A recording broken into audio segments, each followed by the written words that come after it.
Avez-vous déjà remarqué comment certaines personnes semblent avoir un contrôle presque surnaturel sur leur environnement? Sans dire un mot, elles ne crient pas, ne supplient pas.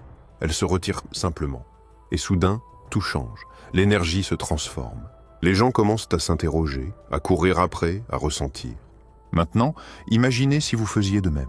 Si vous arrêtiez de réagir immédiatement à tout. Si vous choisissiez le silence plutôt que la réponse automatique, le retrait plutôt que l'explosion. Que pensez-vous qu'il se passerait? C'est là que réside le pouvoir. Lorsque vous cessez d'être toujours disponible, émotionnellement, physiquement, psychologiquement, le monde autour de vous entre en crise. Parce que les gens sont habitués à vous contrôler à travers vos réactions, vos impulsions, votre prévisibilité. Mais le jour où vous choisissez de vous retirer, les règles du jeu changent. Et ceux qui pensaient vous connaître réalisent qu'ils ne savent absolument rien de vous. Carl Jung a murmuré une vérité à travers les siècles. Tout ce qui nous irrite chez autrui peut nous mener à une meilleure compréhension de nous-mêmes. Maintenant, réfléchissez à ceci. Lorsque vous devenez inaccessible, qui devient vraiment désespéré? Qui s'irrite? Cela en dit plus sur l'autre que sur vous. Avec chaque oui forcé, chaque réponse immédiate, vous donnez un morceau de votre énergie.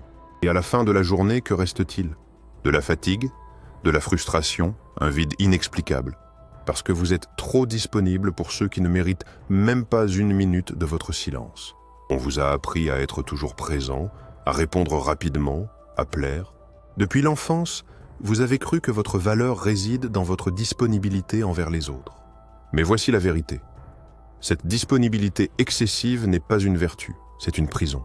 Tant que vous croirez devoir être accessible, vous serez manipulé, vidé, oublié. Savez-vous pourquoi? Être toujours disponible vous rend prévisible. Tout ce qui est prévisible devient un outil, utilisé puis jeté. Les gens vous utilisent comme un bouton d'urgence émotionnelle. Ils appuient quand ils veulent de l'attention, du réconfort, de la validation, puis vous remettent sur l'étagère jusqu'à la prochaine fois. Ce cycle vous laisse vide, mais ce n'est pas une fatalité.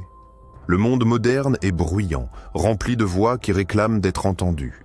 Tout le monde se précipite pour répondre, gagner des débats, prouver qu'il a raison, peu importe le prix. Mais peu connaissent le pouvoir du silence, une force plus puissante que les mots. Non pas un silence passif, mais délibéré, stratégique et tranchant. Ce silence n'est pas une absence, c'est une présence amplifiée, un poids qui occupe l'espace.